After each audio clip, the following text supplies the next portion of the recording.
Hey everyone, this is Tim from YourSixTech. Today in this video, I'm going to show you how to search for friends and add them on your PlayStation 5. So the first thing you want to do is press the PlayStation button, open up this screen, and then go to the game base. Then you can go to the friends section, and then you can search for your friends. And you can type in a username or an online ID right here, and just type something. So let's go to like Timbo or something like that, and we should be able to find it. Then press R2.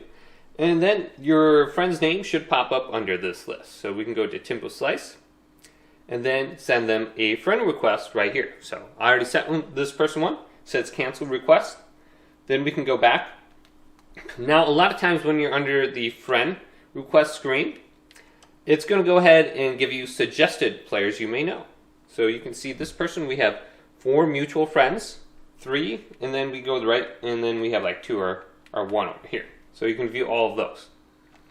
Now, a lot of times, to find friends of friends, I'll go to like one of my friends' username, and then I'll look at their friends list. So if I go to like this person's name right here, I can go to their friends list. Let's go to view profile. And then I can see who is their friends. So you can see we have some mutual friends, one friend of friend, this person. So you can just add them under their friends list as well. But hopefully this video did indeed help you out. If it did, leave it a big thumbs up. And subscribe to my channel down below for more tech help videos coming up next on YourSixTech.